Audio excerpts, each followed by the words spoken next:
Pourriez-vous nous citer des marques qui, selon vous, pourraient être citées comme référence ou au contraire comme mauvais élèves et pourquoi? Alors, bon, il y en aurait plusieurs. Il y a donc un des cas que j'avais bien étudié, qui est relativement connu, c'est le cas de Dell, en fait, qui en 1995 a eu une plainte en fait d'un utilisateur sur son blog qui n'était pas content du SAV. Ce message-là a été propagé sur pas mal de blogs. Il y a des blogs qui se sont créés contre la marque. Et au final,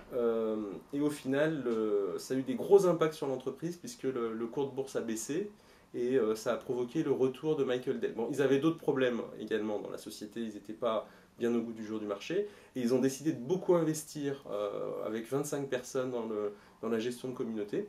Et aujourd'hui, ils ont mis en place une plateforme notamment Dell Communities, qui comporte des blogs, du Twitter, enfin un petit peu tous les axes, je dirais, possibles et imaginables dans le domaine de la gestion de communauté.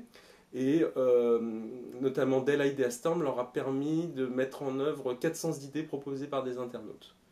Voilà, donc là, il y a eu un résultat concret.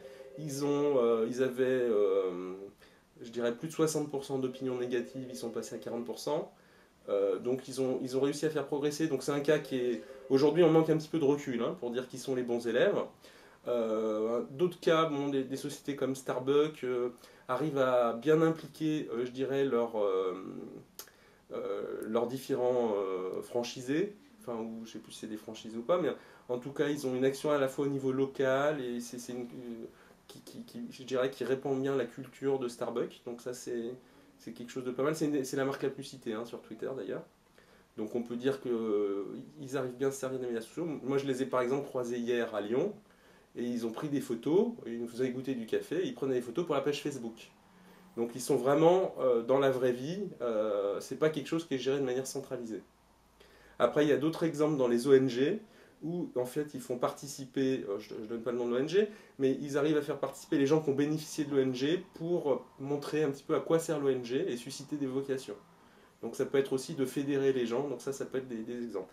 Après, bon, très récent, donc il y a le cas de Nestlé, donc qui en fait a eu des grosses critiques au sujet de Greenpeace, hein, donc il y a eu une grosse campagne de Greenpeace au sujet de leur utilisation de l'huile de palme, donc qui a priori provoque la déforestation.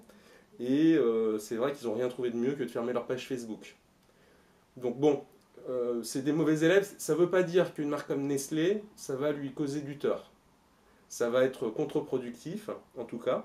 Ça va peut-être lui coûter de l'argent, mais elle pourra toujours s'en sortir quand même. Donc il ne faut pas non plus euh, dramatiser pour des grosses sociétés, je ne parle pas pour des petites sociétés, le mauvais usage des stratégies communautaires.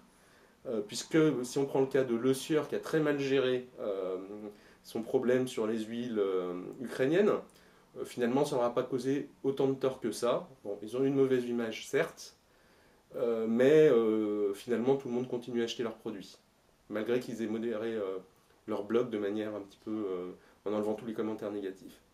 Par contre, c'est vrai que même ces grosses marques-là se créent un terrain défavorable en cas de crise. Donc je dirais qu'à titre, le fait de, on peut leur donner, je dirais, on peut leur laisser une chance de ne pas bien réussir. Donc Nestlé à tous les coups, ils vont dire, bah, on adhère à l'association de l'utilisation de l'huile de palme équitable. Donc ils vont, comme avait fait Unilever pour Dove. Mais par contre, c'est vrai que si un jour ils ont un gros souci, peut-être que les internautes seront là pour les enfoncer. Voilà. Donc il se crée quand même un terrain défavorable, malgré qu'il n'y ait pas forcément un impact direct sur les ventes, à mon avis.